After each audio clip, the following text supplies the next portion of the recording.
안녕하세요. 똑똑한 부동산 이야기 최혜정의 부동산북 333입니다. 여러분 혹시 빵 좋아하세요? 저는 정말 좋아하는데요.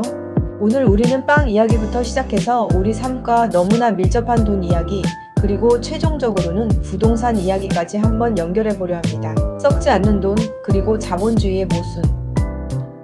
여러분, 자연의 섭리가 무엇이라고 생각하세요?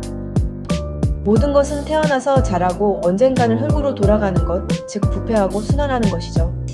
썩는다는 것은 자연스러운 과정이고 생명을 가능하게 하는 중요한 요소이기도 합니다. 인간에게 유용하면 발효, 그렇지 못하면 부패라고 부르지만 결국 이 둘은 미생물의 작용을 통해 자연으로 돌아가는 과정입니다. 그런데 이상하게도 우리 주변에 절대로 썩지 않고 심지어 계속해서 불어나는 것이 있죠? 바로 돈입니다. 오늘 제가 소개해드릴 책 와타나베 이타루 작가의 시골 빵집에서 자본론을 굽다에서는 이 부패하지 않는 돈이 자본주의의 모순을 낳았다고 이야기합니다. 책에서는 빵을 발효시키는 인공적인 이스트처럼 돈 또한 자연의 섭리를 거스르는 부패하지 않는 존재라고 말합니다. 인공 이스트가 빵을 일정 기간 썩지 않게 만들듯이 인위적으로 동원된 돈은 부패하지 않는 경제를 낳고, 이는 자연의 순환에서 벗어나 부자연스러운 악순환을 반복시킨다는 거죠. 마르크스는 자본주의 경제의 모순이 생산수단을 가지지 못한 노동자가 자신의 노동력을 팔 수밖에 없는 구조에서 발생한다고 봤습니다. 노동을 값싸게 만들기 위해 상품값을 내리고 물건값이 싸지면 임금도 낮아지는 악순환, 농산물 수입도 사실상 음식값을 깎아내리기 위한 수단이라는 지적은 정말 뜨끔하죠. 부패하는 돈, 순환하는 경제를 꿈꾸다. 그렇다면 우리는 이 악순환에서 어떻게 벗어날 수 있을까요? 책은 아주 흥미로운 제안을 합니다. 바로 돈을 부패시키자는 겁니다. 얼핏 들으면 이상하죠? 하지만 그 의미를 파고들면 정말 통찰력 있는 주장입니다. 우리가 믿을 수 있는 물건을 만들고 서비스를 제공하는 사람에게 정당하게 비싼 값을 지불하는 것. 이윤을 남기려는 사람들 대신 환경을 조성하고 흙을 만드는 사람들에게 돈을 쓰는 방식이야말로 사회를 만든다고 이야기합니다. 노동자가 생산한 만큼 정확히 돌려주면 이윤은 발생하지 않고 월급도 투자의 일부이며 동일한 규모로 경영을 지속하는 데에는 이윤이 필요치 않다는 발상이죠. 마치 자연계에서 모든 물질이 흙으로 돌아가 균형을 이루듯이 돈도 순환해야 한다는 겁니다. 두 종류의 돈, 그리고 지역 통화의 힘.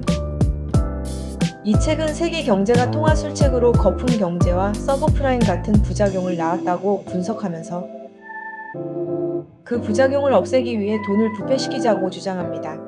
이를 위해 돈의 종류를 두 가지로 나눕니다. 첫 번째, 교환을 위한 돈, 일상적인 거래에 사용되는 돈. 두 번째, 자본이 사업을 통해 불리려 하는 돈, 투자와 이윤 추구를 위한 돈.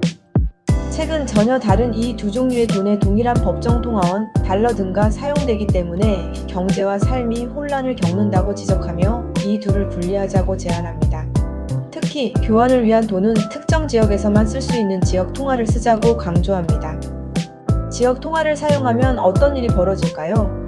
상품을 팔면 팔수록 지역 경제가 활성화되고 지역에 사는 사람들이 부자가 되며 지역의 자연과 환경이 생태계의 풍요로움과 다양성을 되찾게 됩니다. 이윤이 아니라 순환과 발효에 초점을 맞춘 부패하는 경제를 시도하는 것이죠. 소상인의 시대, 그리고 부동산 재개발 재건축의 새로운 시선. 마르크스는 노동자가 모든 생산수단을 공유하는 공산주의를 지향했지만 이 책의 저자는 오히려 한 사람 한 사람이 각자의 생산수단을 가지는 길이 효과적인 해결책이 될 것이라고 말합니다. 그리고 그 의미를 가장 잘 표현하는 단어가 바로 소상인이라고 강조합니다.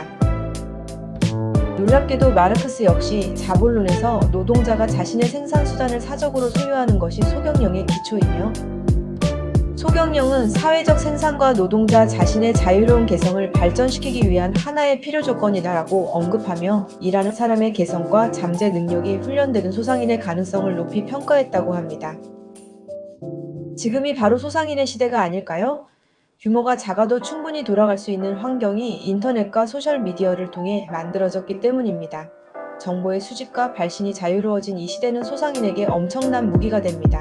자, 이제 이 모든 이야기를 우리가 가장 관심 있는 부동산으로 연결해 봅시다.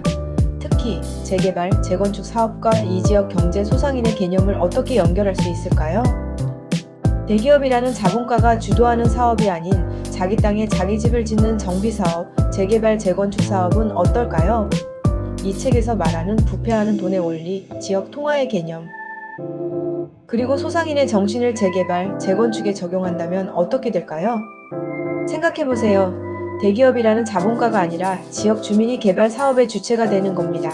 지역 주민들이 자신의 땅에 자신의 집을 짓고 그 수익을 지역 주민인 조합원이 가져갑니다. 그리고 그 이익은 다시 지역 사회에 세금으로 환원되어 지역 경제를 활성화시키고 더 나아가 지역의 인프라와 환경을 개선하는 데 사용됩니다.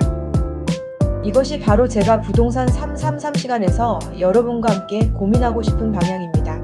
소규모로 시작하더라도 지역 주민들이 주도하여 자신들의 삶의 터전을 스스로 만들어 나가는 자율적이고 순환적인 개발 말입니다.